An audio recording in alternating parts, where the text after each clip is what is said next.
Coming to you live from an undisclosed location deep in the heart of Central Texas, you've entered the Bender Bunker, where there's no tabs, no slow motion, no split screens, just you and I trying to learn the B-Bender one video at a time together, and always living by the motto that it is never too late to go on a bender.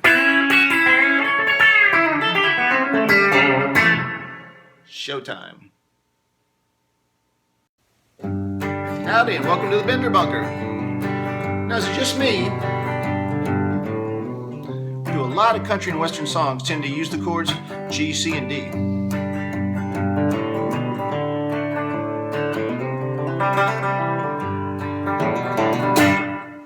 So, if you find yourself in that situation where you're banging out those three chords in the truth in a small country tavern and you're looking for a way to spice them up, this is going to be a quick hit and run lesson on how to use your B-Bender to kind of add a little extra flair to those three chords. Now, it's going to be based in the key of G, but the lick's going to be when you're coming out of the D, the C, and back to the G. So we're going to call it the B-Bender turnaround with the D, C, and G. And it's going to sound along the lines of...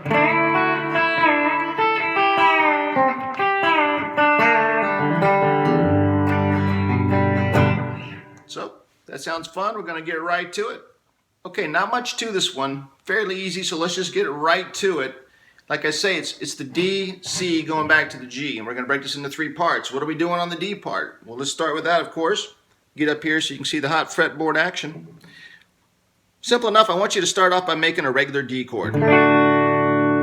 Next thing I want you to do is take your finger off the high E. So now it's... Okay, so that's what we're starting with. Now when we pick down, we're picking on the D string, the open D string, and the rest of that chord. We're activating the bender.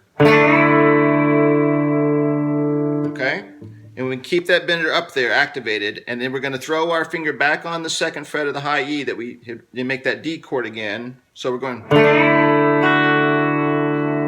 Next thing we're doing is we're going to the G string, which is still fretted, back to the E string that's now open again. So let's try it all together. Okay. And the next thing we do to finish that off is while we still have that bender fully up, we're going to hit the B string, we're going to let it down with the bender, and then back up again. So it's going to sound like this.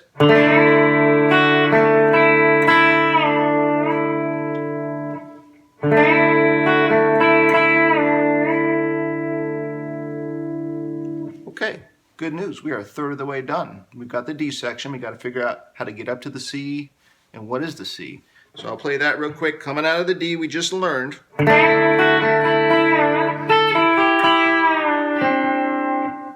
Okay, so the way we do that is, excuse me, I want you to, again, the bender's fully active still, slide up and cover the top two strings on the third with your index finger, and then your finger needs to go on the high E on the fifth. The next thing you're going to be playing, the next note, is that high E on the fifth. And then we're going to the B string that's already fully bent, and then the high E, and then the B string again, letting it down. So, and then the G string on the fifth, and that's the whole C lick. So again, I'm going to put it together with the D we learned, and this is how it goes.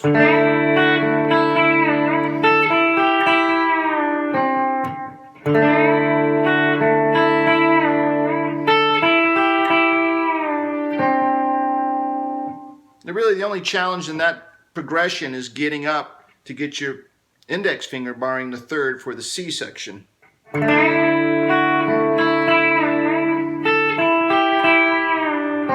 So as you're getting your pinky for that high E 5th fret, the index is following behind it.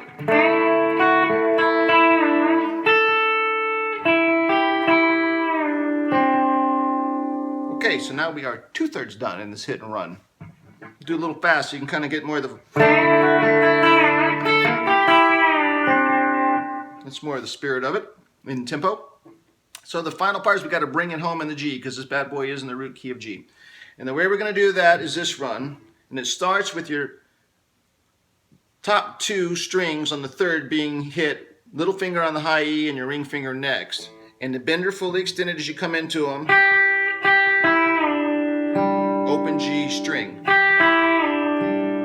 So we're hitting it, letting the bender down, and then the open G string. The next part is we're keeping our ring finger exactly where it is on the 3rd fret B string, and then we're hitting, and then the 2nd fret G string, we're kind of doing we're coming into a bend and letting it open. So.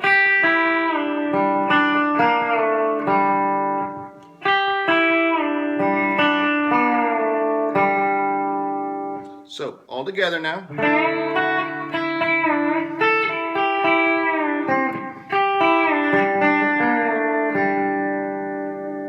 And the next part is super easy. We're just going to hit an open D string and then go pretty quick to the 2nd fret and roll that into the open G string. It looks like this.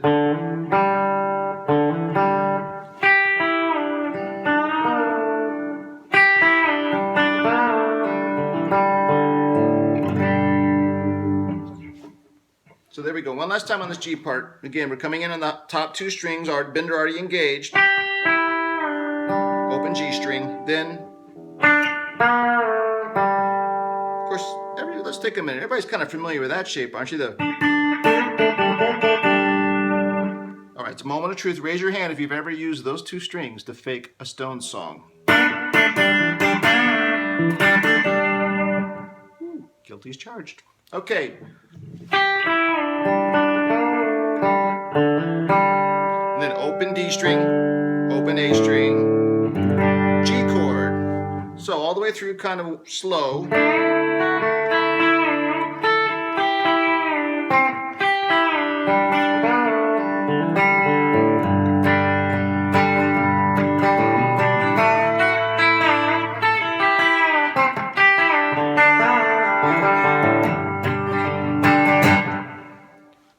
So I hope that helps you when you find yourselves in those 3-chord Zen-like states and you're thinking, where do I go next?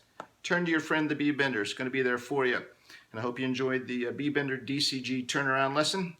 If that's something that you have a friend might enjoy and a guitar playing friend, share that with them. And you know my motto, if you're enjoying the ride, hit subscribe. And of course our main motto that we always subscribe to is it's never too late to go on a bender. Thanks for watching.